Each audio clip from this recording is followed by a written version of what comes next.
다 함께 일어나셔서 묵도하심으로 하나님 앞에 예배를 드립니다. 하나님은 영이시니 예배하는 자는 영과 진리로 예배할지니라. 아멘.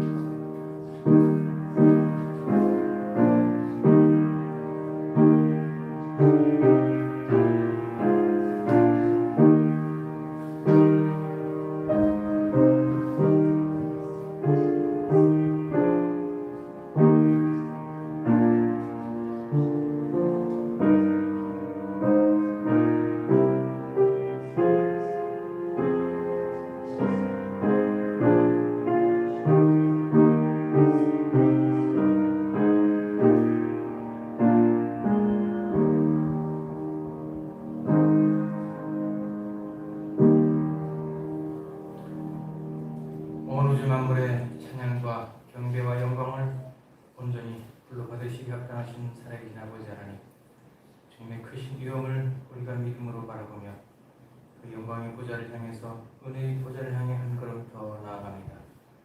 참으로 주님을 예배하는 저희들의 마음에 하나님께서 더욱 큰 믿음의 담력을 주시고 더욱 주님의 은혜에 대한 간절한 사모함을 보여주시고 주님의 이름을 더없이 감격하며 깊이 성숙하며 주의 이름을 더없이 높이 올려드리는 귀한 시간 되도록 인도하여 주옵소서. 참으로 우리의 영광과 존귀와 찬양을 받으시는 하나님 앞에서 예배하는 자로서의 지극한 하늘의 기쁨과 감사와 감격이 넘치는 시간 되도록 인도하시길 간절히 구하옵고 모든 말씀 예수님의 이름으로 기도합니다. 아멘. 1장 찬양합니다.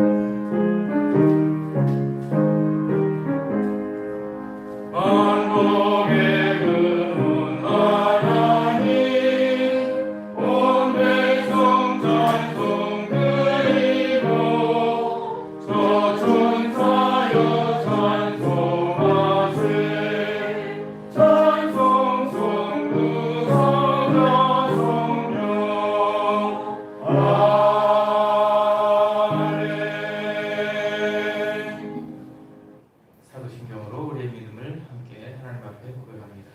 전능하사 천지를 만드신 하나님 아버지를 내가 믿사오며 그 외아들 우리 주 예수 그리스도를 믿사오니 이는 성령으로 인하사 동정녀 마리아에게 나시고 본디오 빌라도에게 고난을 받으사 십자가에 못 박혀 죽으시고 장사한 지 사흘 만에 죽은 자 가운데서 다시 살아나시며 하늘에 오르사 전능하신 하나님 우편에 앉아 계시다가 저희로서 산자와 죽은 자를 심판하러 오시리라. 성령을 믿사오며 거룩한 공예와 성도가 서로 교통하는 것과 죄를 사하여 주시는 것과 몸이 다시 사는 것과 영원히 사는 것을 믿사오나이다. 아멘. 교동문 33번입니다. 교동문 33번. 하나님이여 주의 판단력을 왕에게 주시고 주의 공의를 왕의 아들에게 주소서. 그가 주의 백성을 공의로 재판하며 주의 강한 자를 정의로 재판하리니 의로 말미암아 산들이 백성에게 평강을 주며 작은 산들도 그리하리로다. 그가 가난한 백성의 억울함을 풀어주며 궁핍한 자의 자손을 구원하며 압박하는 자를 거두리로다. 그들이 해가 있을 동안에도 주를 두려워하며 달이 있을 동안에도 대대로 그리하리로다. 그는 뱀풀 위에 내리는 비같이 땅을 적시는 소나기같이 내리시니 그의 날에 의인이 흥왕하여 평강의 풍성함이 달이 다할 때까지 이르리로다. 그가 바다에서부터 바다까지와 강에서부터 땅 끝까지 다스리리니 모든 왕이 그의 앞에 보하며 모든 민족이 다 그를 섬기리로다. 아멘. 다 함께 자리 앉으셔서 42장 찬양합니다. 그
하나님 아버지, 저희들에게 믿음을 주셔서 주님만을 바라보고 의지하며 또 복된 삶을 살다가 오늘 거룩한 주일을 맞아 또다시 주님 전을 찾을 수 있도록 인도하시니 감사합니다. 오늘도 그 은총에 감사하며 주님께 예배하오니 기쁘게 받아주시옵소서. 사랑이신 주님, 지나간 한 주간도 저희들은 무엇을 먹을까 또 무엇을 입을까 하는 그다음 세상 속 걱정과 우려 속에 60만이 전부인 삶을 살았음을 고백합니다. 어떻게 영생을 얻을 것인가의 삶이 아닌 썩어 없어질 세상의 걱정 속에 마음을 쏟으며 살아온 저희들을 불쌍히 여겨 주시옵소서. 아직도 옛사람의 모습일 뿐입니다. 위와 진리와 거룩함으로 지으심을 받아 새 사람을 입으라라고 말씀하셨사오니 주님께서 말씀하시는 새로운 심령으로 변화될 수 있도록 성령의 충만함을 허락하여 주시옵소서. 가치 없고 자격 없는 저희들을 무한하신 사랑으로 함께 하여 주시고 항상 안으시는 주님의 은혜에 감사를 드립니다. 이제 곧 그 뜨거웠던 여름 더위도 막을 내리는 듯합니다. 궂은 날씨와 무더웠던 계절을 핑계삼아 주님의 일에 힘쓰지 못했던 저희들입니다. 이제는 열매로 알리라는 주님의 말씀을 깨달아 교회와 믿음의 생활에 정신을 차릴 수 있도록 인도하여 주시옵소서. 바쁘게 흘러가는 세월 속에 여유를 부리는 인생이 되지 않게 하시고 시간을 아끼고 주님께서 원하시는 믿음의 열매를 맺기 위하여 달려갈 수 있는 저희들이 되게 하여 주시옵소서. 더위와 코로나 역병을 뛰어넘어 알찬 믿음의 열매를 낼 수 있는 저희들 교회가 되도록 인도하여 주시옵소서. 한동안 느슨해졌던 기도 생활에 힘을 갖게 하시고 또 저희들 신앙생활을 붙드시고 인도하시어 주님께서 맡기신 주의 사명을 잘 감당할 수 있도록 성령 충만함을 주시옵소서. 오늘도 세상 염려보다 주님의 몸된 교회와 성도들을 우려하시는데 온갖 거룩한 염려꾼이신 우리 목사님을 기억하여 주시고 성령 충만함을 주시어 항상 피곤치 않도록 주님의 능력으로 채워주시옵소서. 예배의 시종을 주님께서 인도하심을 믿사옵나이다. 예수 그리스도의 이름으로 감사하며 기도드리옵나이다. 아멘.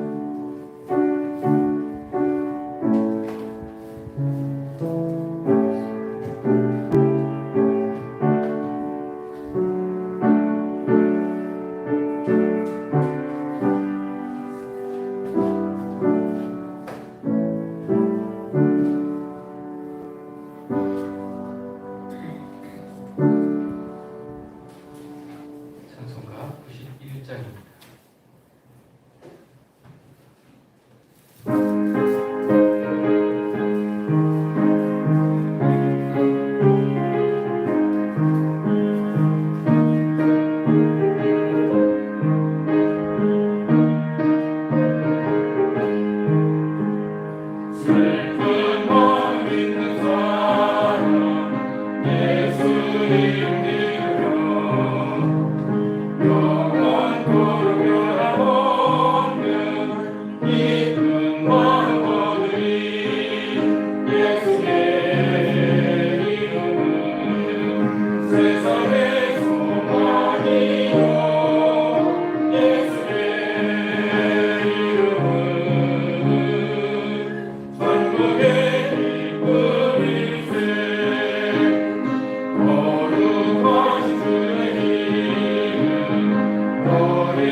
704면 역대하 34장 1절에서 13절까지의 말씀을 봉독해 올립니다. 역대하 34장 1절로 13절의 말씀. 성경 704면입니다. 요시아가 왕위에 오를 때에 나이가 8세라 예루살렘에서 31년 동안 다스리며 여호와 보시기에 정직하게 행하여 그의 조상 다윗의 길로 걸으며 좌우로 치우치지 아니하고 아직도 어렸을 때 곧 왕위에 있은 지 8년에 그의 조상 다윗의 하나님을 비로소 찾고 제12년에 유다와 예루살렘을 비로소 정결하게 하여 그 산당들과 아세라 목상들과 아로새긴 우상들과 부어 만든 우상들을 제거하여 버리매 무리가 왕 앞에서 바알의 제단들을 헐었으며 왕이 또 그 제단 위에 높이 달린 태양상을 찍고 또 아세라 목상들과 아로새긴 우상들과 부어 만든 우상들을 빻아 가루를 만들어 제사하던 자들의 무덤에 뿌리고 제사장들의 뼈를 제단 위에서 불살라 유다와 예루살렘을 정결하게 하였으며 또 므낫세와 에브라임과 시므온과 납달리까지 사면 황폐한 성읍들에도 그렇게 행하여 제단들을 허물며 아세라 목상들과 아로새긴 우상들을 빻아 가루로 만들며 온 이스라엘 땅에 있는 모든 태양상을 찍고 예루살렘으로 돌아왔더라. 요시아가 왕위에 있은 지 18째 해에 그 땅과 성전을 정결하게 하기를 마치고 그의 하나님 여호와의 전을 수기하려 하여 아살랴의 아들 사반과 시장 마아세야와 서기관 요아스의 아들 요아를 보낸지라. 그들이 대제사장 hil기야에게 나아가 전에 하나님의 전에 헌금한 돈을 그에게 주니 이 돈은 문을 지키는 레위 사람들이 므낫세와 에브라임과 남아있는 모든 이스라엘 사람과 온 유다와 베냐민과 예루살렘 주민들에게서 거둔 것이라. 그 돈을 여호와의 전 공사를 감독하는 자들의 손에 넘기니 그들이 여호와의 전에 있는 일꾼들에게 주어 그 전을 수리하게 하되 곧 목수들과 건축하는 자들에게 주어 다듬은 돌과 연접하는 나무를 사며 유다 왕들이 헐어버린 성전들을 위하여 들보를 만들게 하며 그 사람들이 성실하게 그 일을 하니라. 그의 감독들은 레위 사람들 곧 므라리 자손 중 야핫과 오바댜요 그 하자손들 중 스가랴와 무술람이라. 다 그 일을 감독하고 또 악기에 익숙한 레위 사람들이 함께하였으며 그들은 또 목독꾼을 감독하며 모든 공사 담당자들을 감독하고 어떤 레위 사람은 서기와 관리와 문지기가 되었더라. 아멘. 함께 봉헌하시겠습니다.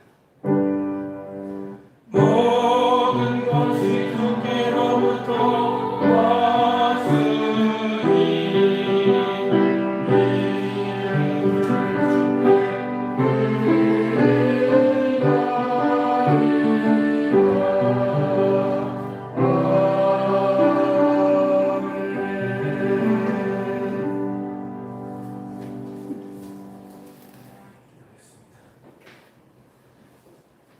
모든 것의 주인 되시고 모든 일과 모든 일에 가장 풍요로우신 아버지 하나님, 온 세상 만물이 다 주의 것이고 그러기에 주님께서 가장 부유한 참된 만물의 주인 되신 하나님이심을 믿습니다. 그 하나님이 저희들의 아버지가 되시고 주인 되심을 알기에 오늘 이 땅에서는 참으로 가진 것 없이 참으로 비난하고 가난한 그런 삶을 살지라도 우리는 세상 그 누구보다도 부유한 자들로서 당당하게 참 하나님의 백성된 자부심을 가지고 살 수 있음을 주 앞에 감사드립니다. 오늘도 그와 같은 주님께서 주시는 복과 은혜에 감사하여 주께서 주신 것 중에 작은 것이라마 그래요 마음을 다하여 정성을 다하여 주 앞에 올려드리오니 이 예물을 받으시고 참으로 기뻐하시사 이 예물을 통해 하나님의 나라가 이 땅에 온전하게 성취되고 그 나라의 확장과 성취를 위해서 저희가 작은 부분이나마 쓰임을 받을 수 있음에 더욱 감사할 수 있는 지혜를 주셔서 남은 저희들의 인생사 속에서 더욱 감사함으로 주님 앞에 나가게 하시고 우리의 모든 것들이 하나님의 나라를 이루어가는 일에 작은 부분이나마 귀하게 소용되는 귀한 복들을 더욱 풍성하게 누릴 수 있도록 인도하여 주옵소서. 이 복을 저희들만 누릴 뿐 아니라 우리의 자녀들, 우리의 후손들에게까지도 주님 오시는 그날까지 넉넉하게 누리는 놀라운 가문의 복들을 허락하셔서 참으로 우리가 이 땅에서 한평생 주 앞에 충성하고 헌신한 그 일들이 대대손손 아름답게 잘 이어져가는 복의 복을 더하여 주시기를 간절히 구하고 모든 말씀 예수님의 이름으로 기도합니다. 아멘. 교회 소식은 주보에 있는 내용을 참고해 주시기 바랍니다. 찬송가 479장입니다.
유다의 마지막 개혁군주였던 위대한 신앙의 부흥을 이루었던 요시아의 시세를 담고 있는 내용입니다.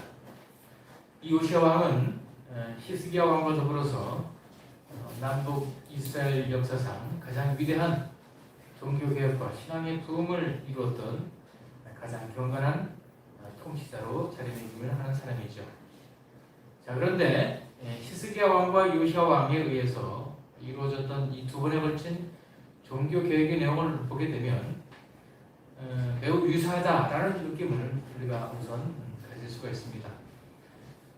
요시아 왕의 증조 할아버지였던 히스기야 왕이 행했던 신앙개혁의 운동과 이 요시아 왕에 의한 종교개혁의 내용을 보게 되면 공통된 두 가지 특징이 보입니다. 그것은 성전을 정화하는 그런 작업으로 대표되는 예배의 개혁, 하나님 앞에 드리는 예배가 온전하고 바르게 회복되는 그런 가장 중요한 일이 이루어집니다. 그리고 이와 더불어서 하나님의 백성 공동체를 바르게 다스리는 영적 지도력의 회복, 영적 리더십의 온전한 정화가 이루어진 것이 중요한 공통된 특징이라 할 수 있습니다. 오늘 본문에서도 5절을 보시면 제사장들의 뼈를 제단 위에 불살라 유다와 예루살렘을 정결하게 하였으며 또 므낫세와 에브라임과 시몬과 납달리까지 사면 황폐한 성읍들에도 그렇게 행하며 제단들을 허물며 아세라 목상들과 아로새긴 우상들을 가루로 만들며 온 이스라엘 땅에 있는 모든 태양상을 짓고 예루살렘으로 돌아왔더라. 지금 사실은 북이스라엘은 이미 멸망해서 아수르의 손아귀에 넘어갔지만 그 아수르의 멸망당한 북이스라엘에 이르기까지 이 요시아의 통치력, 그 행정력이 미치고 있음을 보게 됩니다. 모든 우상 숭배의 근원을 다 완전하게 근절하는 그런 조치가 이 요시아 왕의 온전한 지도력을 통해서 행사되고 있음을 우리가 알 수가 있는 것이죠. 사실 종교 개혁을 통한 이러한 신앙의 회복과 혁신이라는 것은 그 핵심이 되는 요소가 뭐냐고 할 때에 예배 회복이다. 하나님 앞에 드리는 제사의 온전한 정결함이다라고 할 수 있습니다. 그리고 이 참된 예배의 회복, 바르고 정결하게 드리는 이 제사의 회복은 무엇보다도 영적 지도력이 먼저 회복되지 않으면 불가능한 일이다. 자, 하나님 앞에 신앙을 우리가 바르게 세우기 위해서는 예배를 가장 올바르게 온전하게 드려야 되는데 그런 예배의 온전함을 회복할 수 있는 열쇠라는 것은 그 신앙 공동체에 바른 지도력이 행사될 때 제대로 깨어있고 하나님의 말씀에 순종하고 하나님을 경외하고 두려워하는 진정한 바른 지도자가 세워질 때 비로소 그 지도자의 지휘 아래서 그런 예배의 회복이 이루어질 수 있다는 점에서 영적 지도력의 회복이라는 것은 신앙개혁, 종교개혁에 있어서 가장 중요한 요체가 될 수 있다고 우리는 인정할 수가 있을 것입니다.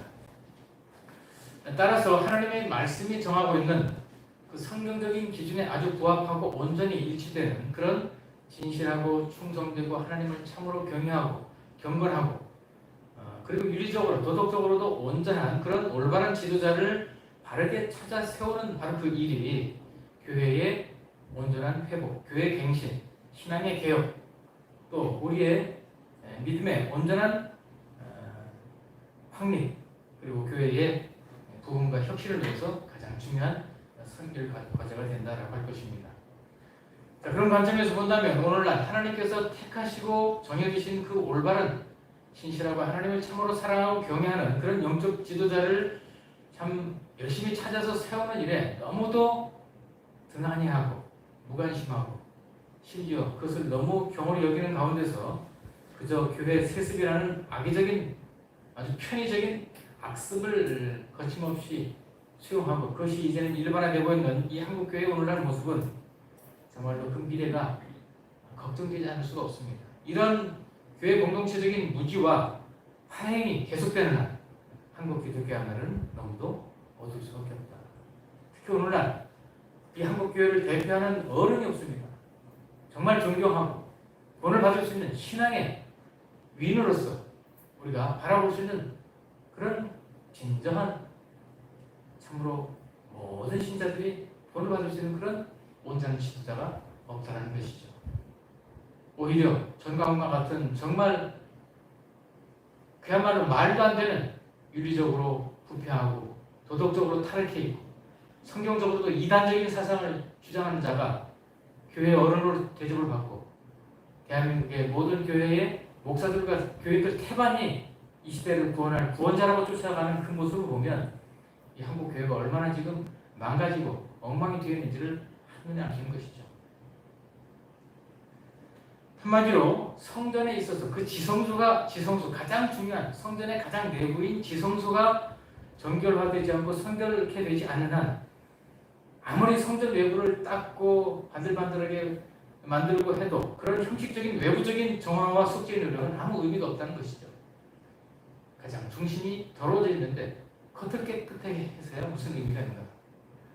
이처럼 영적 지도력의 온전한 회복과 정화가 이루어지지 않는 한 바르고 진실한 진정한 신앙의 본이 될 수 있는 그런 지도자가 세워지지 않는 한 그 어떤 교회 개혁과 갱신과 신앙의 부흥과 신앙 개혁의 몸부림은 그저 공연물에 불과할 수 있다라는 것을 우리는 기억을 해야 될 것입니다.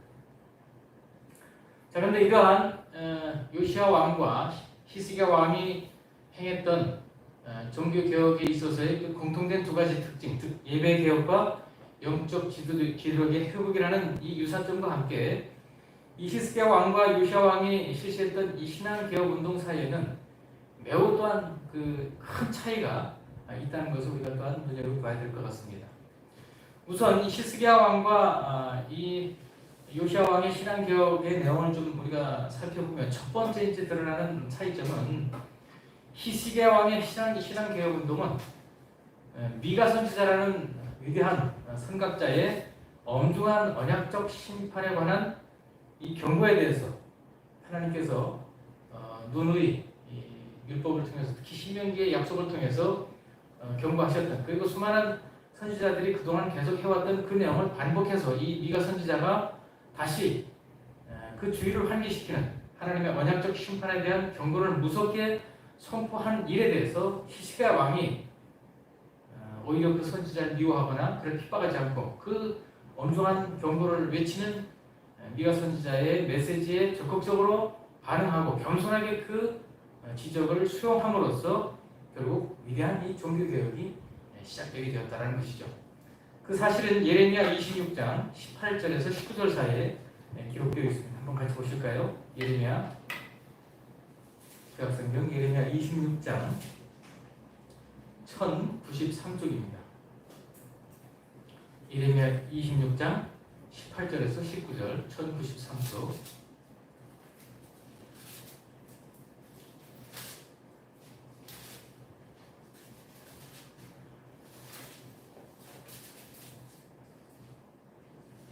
예레미야 26장 18절에서 19절입니다. 제가 읽어드리겠습니다.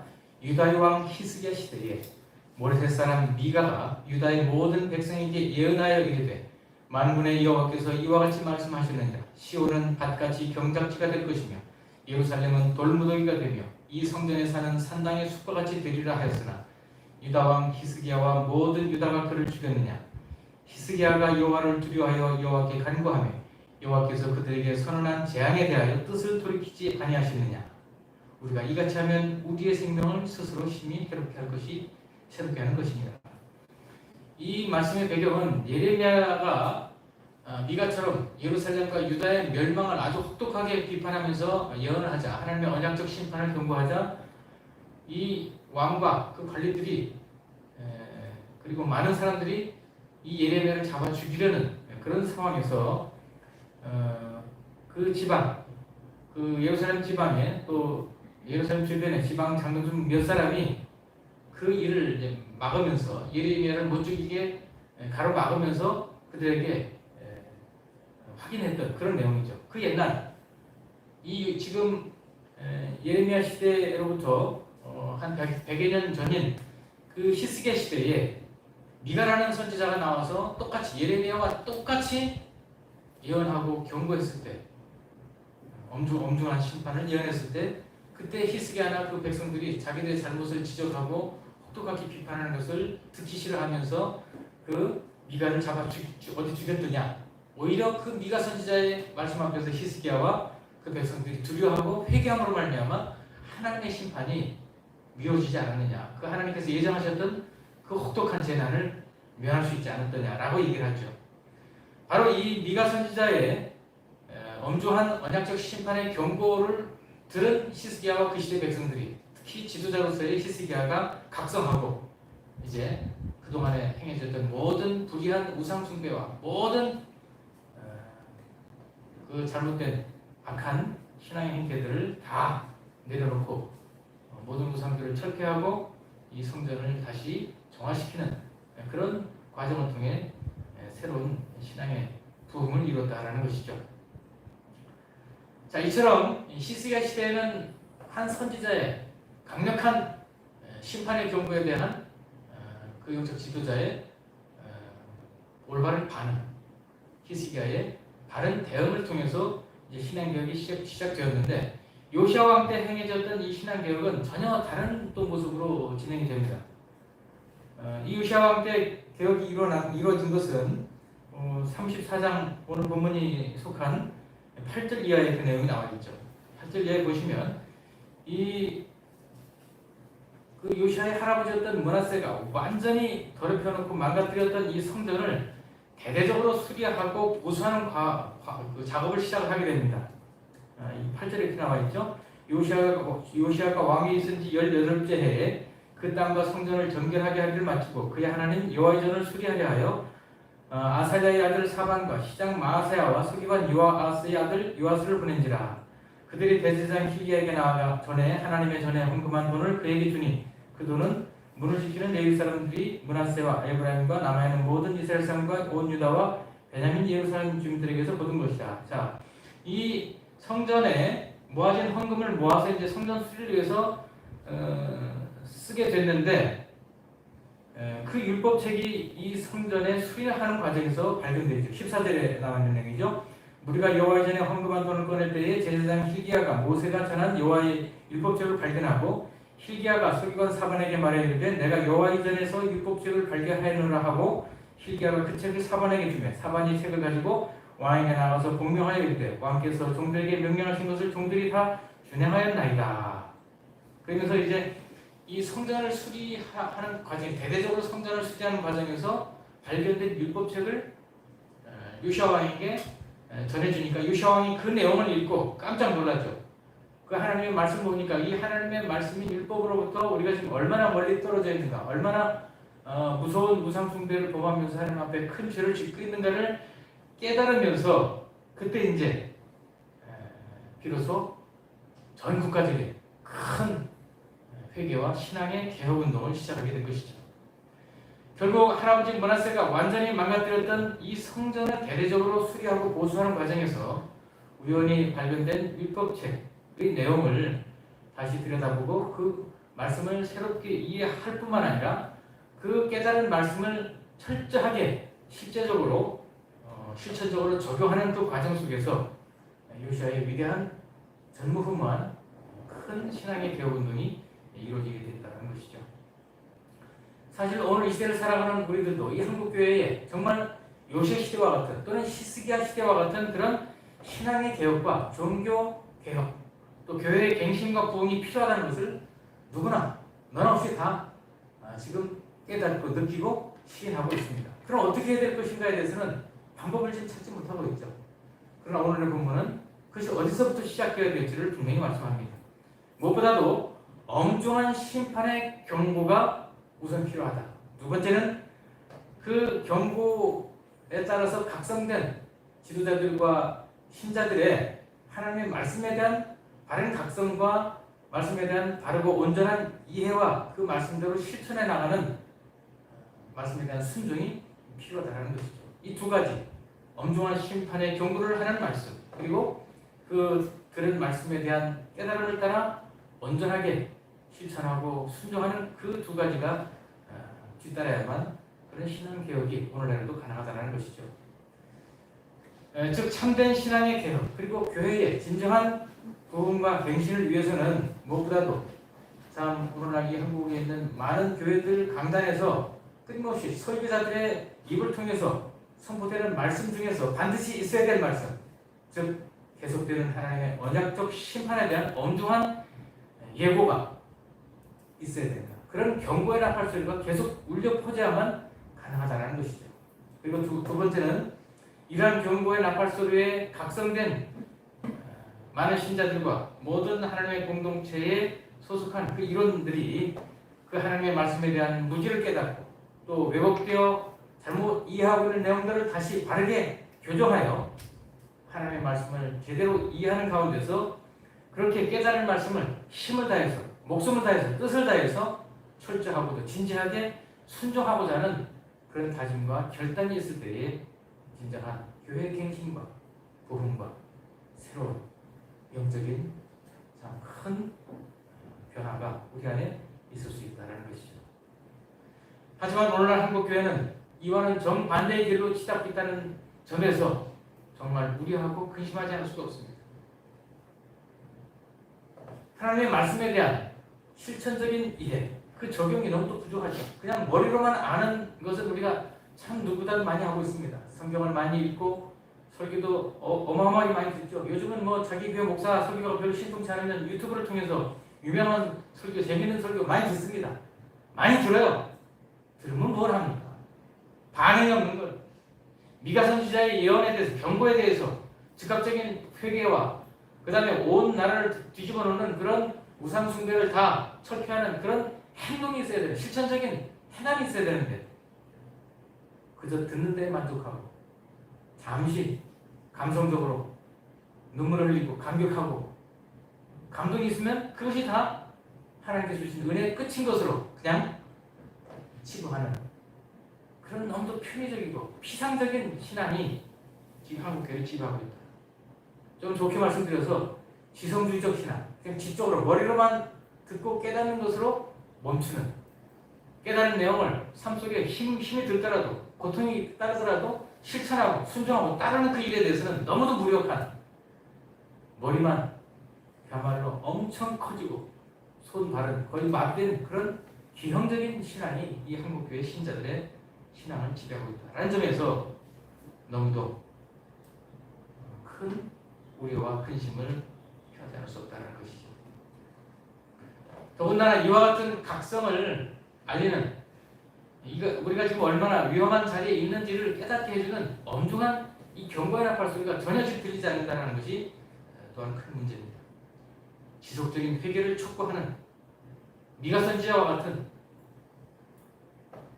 아주 가혹하고도 엄중한 그런 선지자적인 경고의 메시지가 한국교회 강단에서는 거의 사라졌습니다. 평안하다, 평안하다, 잘 된다, 잘 된다, 모든 것이 문제가 없다, 형통한다, 형통한다 소리만 넘치고 가득 차 있지. 우리가 정신이 번쩍 들 만큼, 우리가 정말 싫어할 만큼 그런 귀가 아픈, 듣기 싫은 그런 경고의 음성은 거의 들을 수가 없는 시대가 되었다는 점에서 진정한 교회의 개혁과 부흥은 요원하지 않은가라고 걱정할 수밖에 없습니다.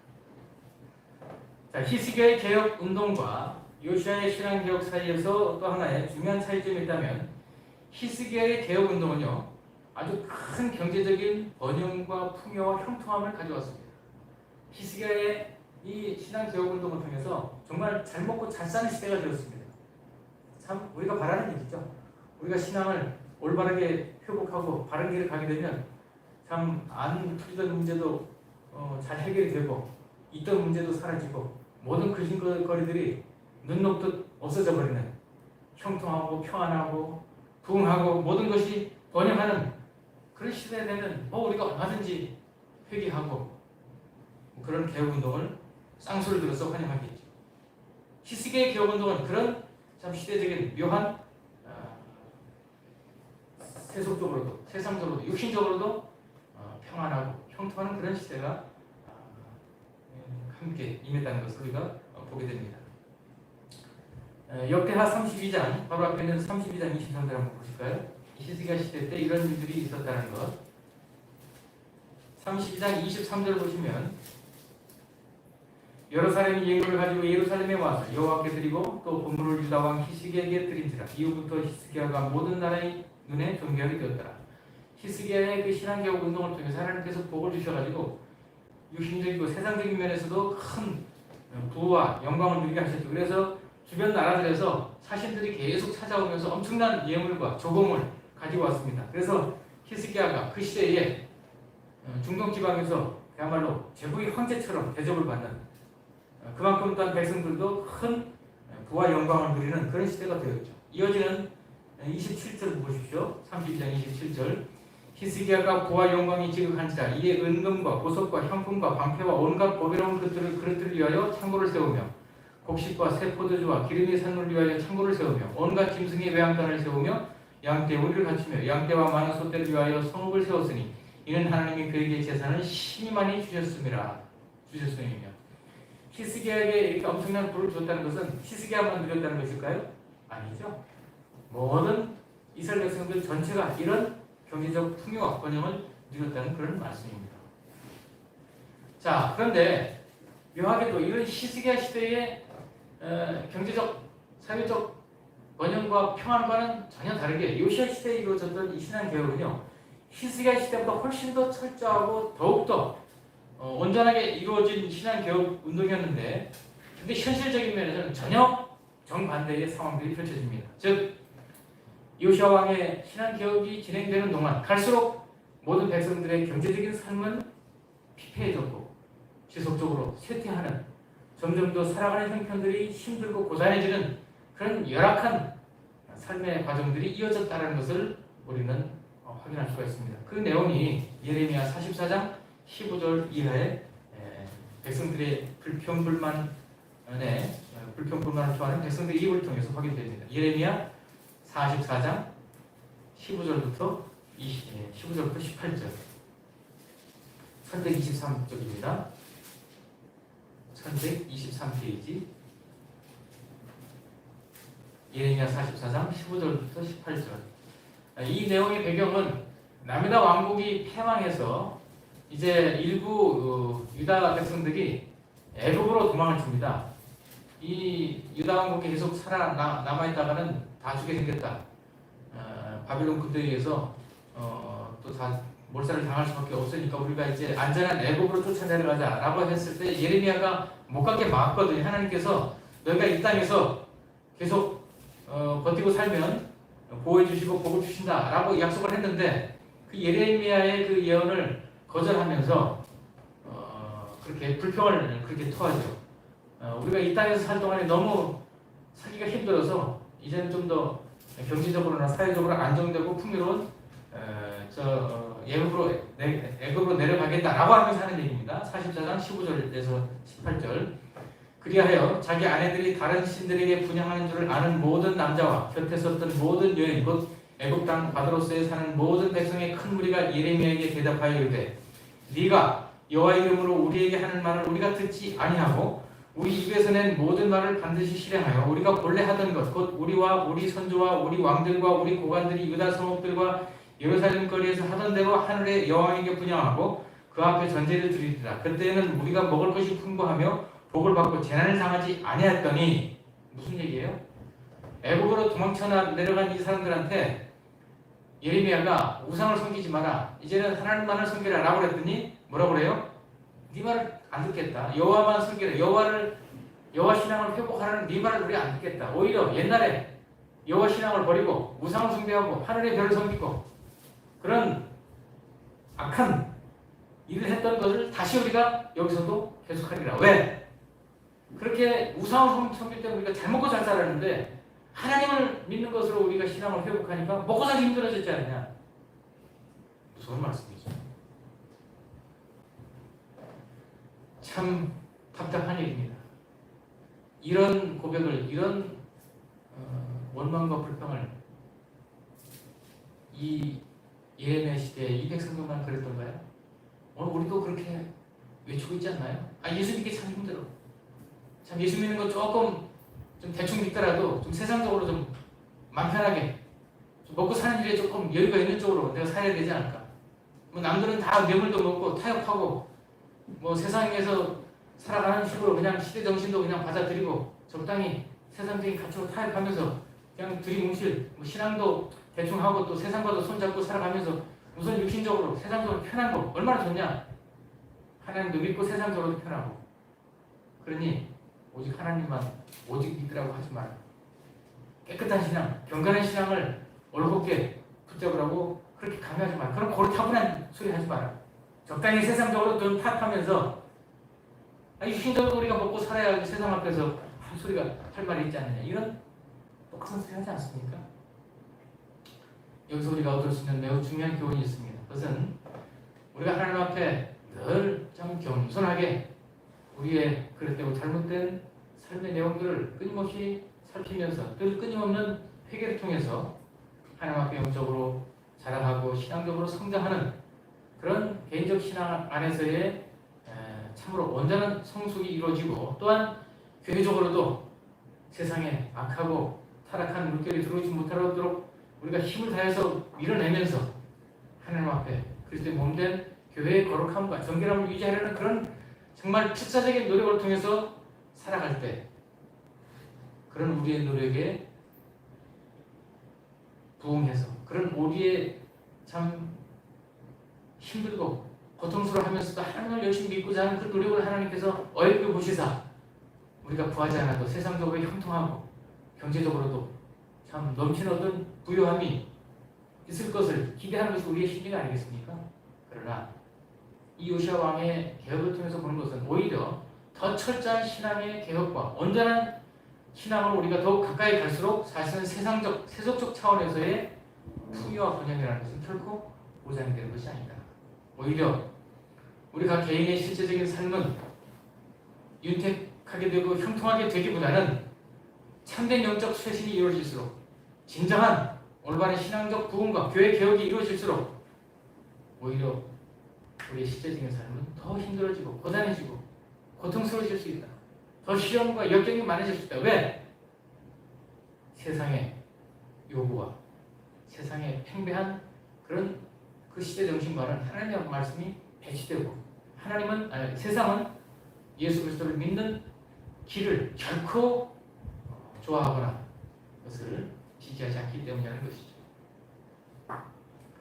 사실 어떻게 보면 진정한 신앙의 부흥을 통해서, 올바른 영적인 쇄신을 통해서, 또 온전한 교회의 갱신을 통해서 얻어지는 어떤 그 히스기야 시대처럼 참 예외적으로 주어지는 그런 부수적인 열매를 할 수 있는 현실적인 이 풍요와 경제적인 부흥이라는 것은, 번영이라는 것은 오히려 위험한 요소가 될 수 있다. 더 큰 신앙적인 타락과 영적인 부패를 가져오는 결정적인 요인이 될 수 있다는 것이죠. 그것이 바로 므낫세 시대에 일어났던 일입니다. 히스기야의 아들이었던 므낫세 시대에 들어와서 히스기야 시대에 이루어졌던 모든 신앙의 개혁들은 완전히 만살이 됩니다. 그처럼 힘들게 세워놨던 영적인 온전한 성전의 개혁과 또 모든 백성들의 개인적 신앙의 온전한 회복은 언제 있었느냐 할 정도로, 모든 것이 다 무용지물이 될 정도로 이 므낫세 치세에 들어와서 다 무너져 내렸을 뿐만 아니라 더없이 회복이 불가능할 정도의 영적인 신앙적인 깊은 혼란과 타락과 부패가 몰아닥쳤고, 지난 시간에 말씀드린 대로 결국 이것으로 말미암아 하나님께서는 요시야 왕 시대에 엄청난 온전한 신앙 개혁이 이루어졌음에도 결국 유다의 멸망을 막을 수 없는 결정적인 요인이 므낫세 시대에 이루어졌다. 왜 그랬을까요? 왜 므낫세 시대에 그 정도 더 타락했을까요? 그것은 히스기야 시대에 허락되었던 그런 세상적인 형통과 경제적인 부유함이 큰 원인이었다는 사실을 기억할 필요가 있다는 것이죠. 성도 여러분, 우리가 하나님 앞에 바르게 서기 위해서는 우리가 뭐 개인적 신앙으로 우리가 뭐 어디 산에 들어가서 굴에 들어가서 혼자 신앙생활을 유지할 수 있는 것이 아니지 않습니까?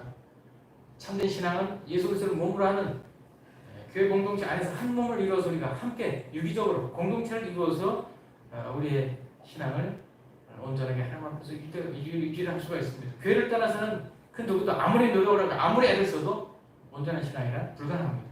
그렇다면 함께 가야 되는데, 교회가 온전한 모습으로 서야 되고 그 안에서 함께 지체를 된 우리 한 사람 한 사람이 바른 신앙 안에서 자라가야 되는데, 그러기 위해서는 첫 번째로 올바른 하나님의 일꾼이 세워져야 됩니다. 선하고 경건하고 하나님을 참으로 두려워하고 하나님의 뜻대로 행하기를 즐거워하는 바르고 선하고 올바른 지도자가 세워지는 것이 가장 선결적인 과제라는 것이죠. 그러한 지도자를 우리에게 주시도록 여러분들은 끊임없이 기도해야 됩니다. 우리 교회가 우리 시대만 끝날 것이 아니지 않습니까? 우리 다음 세대가 이 교회를 이어서 참 숨겨나가야 될 텐데 우리 다음 세대에도 정말 하나님께서 잘 준비해 주신 진실한 지도자, 충성된 지도자, 하나님을 참으로 경외하고 사랑하는 그런 지도자가 세워지도록 우리는 간절히 기도를 해야 될 것입니다. 그리고 오늘 형편없이 무너져 있는 이 한국 교회의 몰골을 참으로 가슴 아파하면서 왜 이렇게 됐을까? 그것은 다름 아닌 잘못된 지도자를 맹목적으로, 비판적으로, 무분별하게 쫓아가는 이 한국교회 성도들의 무지함 때문이라는 것을 기억하셔서 이 한국교회 안에서도 모든 대한민국 성도들의 본이 될 만한 참으로 경건한, 충성되고 진실한, 참으로 누가 봐도 박수치고 모든 신자들이 존경하고 하나님의 은혜를 감사할 수 있는 그런 올바른 지도자가 세워질 수 있도록 우리가 또한 기도해야 될 것입니다. 이어서 우리는 우리 안에 끊임없이 하나님의 경고의 말씀이 더 크게 들릴 수 있도록 우리의 마음을 열어야 될 것입니다. 두려워할 것이 아니라 오히려 하나님의 경고의 말씀이 들릴수록 우리는 위험한 길로부터 바른 길로 회복될 가능성이 더 커지기 때문이죠. 많은 사람들은 귀에 달콤한 소리, 뭐 괜찮다, 평안하다, 형통한다, 아무 문제 없다 이런 소리에 주로 귀를 기울이는 것이 미숙하고 어린아이와 같은 신앙을 가진 사람들의 수준이지만 저 여러분만큼은 그런 달콤한 소리보다 우리의 마음을 찌르는 소리, 우리의 영혼을 고통스럽게 하는 경고의 음성을 듣는 일에 더 익숙하고 그런 하나님의 엄중한 경고의 목소리를 참으로 즐거워하고 그 소리를 들을 때마다 즉시 겸손히 회개할 수 있는 깨어있는 영성을 가질 수 있기를 그렇게 주님 앞에서 다시 한번 돌아가야 될 것입니다. 그리고 그런 경고의 음성을 통해서 듣는 말씀 앞에서 우리는 그저 듣는 것으로 만족하는 것이 아니라 듣는 즉시 아무리 힘이 들어도 그 말씀대로 순종하고 적용하고자 하는 그런 끊임없는 결단과 다짐을 해야 될 것입니다. 그리고 우리가 그렇게 온전한 신앙을 추구하고 바른 하나님의 말씀을 따르는 순종의 길을 갈 때에 우리의 실제적인 삶이 형통하고 번영하고 풍요롭기보다는 오히려 시련이 닥치고 난관이 닥치고 더 고단한 현실이 올지라도 그것이 당연한 것으로 알고 믿음으로 감수할 수 있는 힘을 달라고, 용기를 달라고 여러분과 저는 주님 앞에 겸손히 기도할 수 있어야 될 것입니다. 그리고 그것을 원망하고 불평하기보다는 오히려 그 모든 것을 넘어서는 영원한 하나님 나라에서의 약속된 영광스러운 그 기업을 바라보면서 이 땅에서 불가피하게 겪어야 되는 그런 고단하고 힘든 삶의 문제에 대해서 우리가 아무리 육적으로 육신적으로 힘들어도 그것을 능히 감당할 만한 그런 하나님 나라의 그 영광을, 그 약속을 믿음으로 늘 바라보면서 정말 이 땅에 소망을 두지 아니한 하나님 나라의 소망을 둔 하나님의 백성으로서의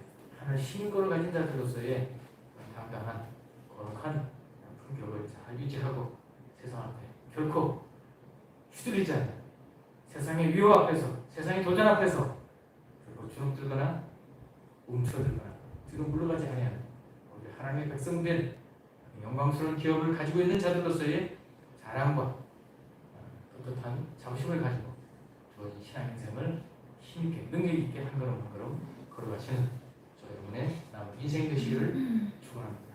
기도하겠습니다. 자비로우신 아버지 하나님, 참으로 이 땅에서 하나님의 말씀을 쫓아서 바르게 살아가는 일이 너무도 힘들고 어려운 일인 것을 다시 한번 깨닫습니다.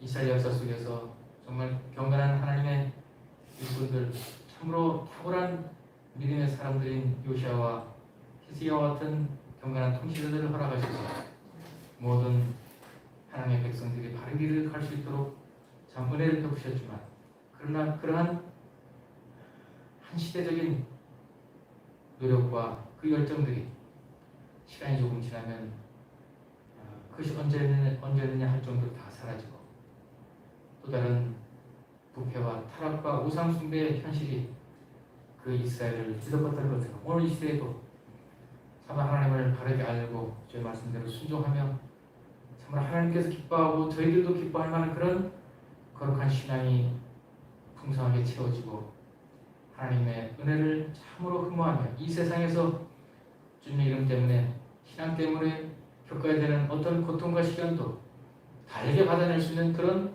담대한 성숙한 믿음을 가진 신자들로서의 삶을 살아가는 그 기회가 끊임없이 주어지겠지만 그러나 그런 복된 기회를 잘 붙잡고 활용할 수 있는 신자들은 너무도 적다는 것을 알고 오늘 이 시대를 살아가면서 저희가 히스기야와 요시야 시대의 복을 누린 하나님의 백성들로서의 그 특별한 자리에 있음을 다시 한번 깨닫게 하셔서 좀 더 말씀을 통해 우리를 향해 다가오시는 주님의 참 우리를 향한 근심의 소리, 경고의 소리를 잘 알아듣게 하시고 그 말씀을 받아 회개하며 참 우리가 말씀을 더 깊이 바르게 깨닫는 바를 따라서 더욱 힘있게 순종하며 그래서 그렇게 순종해 나가는 삶에 아무리 고단하고 힘든 실제적인 삶의 어려움을 가져올지라도 흔들리지 않고 영원한 주님의 나라의 그 영광스러운 기업을 소망하면서 주어진 신자의 인생을 담대하게 힘있게 자랑스럽게 걸어갈 수 있는 저희 모두가 될 수 있도록 우리의 복을 더하여 주옵소서.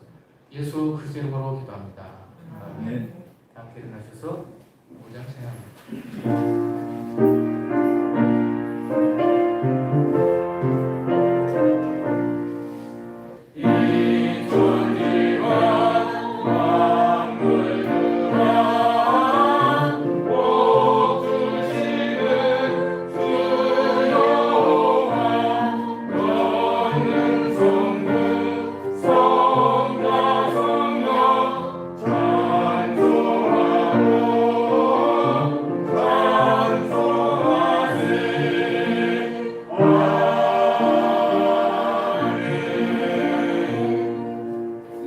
이제는 우리 주 예수 그리스도의 은혜와 하나님 아버지의 무한하고 지극하신 사랑과 성령님의 내주 인도 통치 보호 거룩하신 돌보심의 역사가 이제 남은 신앙의 인생 속에서 오직 주의 말씀을 쫓아 힘있게 세상의 고단한 현실을 뚫고 오직 하나님의 말씀대로 신실하게 살아가며 주의 영광을 구하리라 다짐하고 돌아가는 우리 성도들의 심령 위에 지금부터 영원히 함께 하시기를 간절히 축원하옵나이다.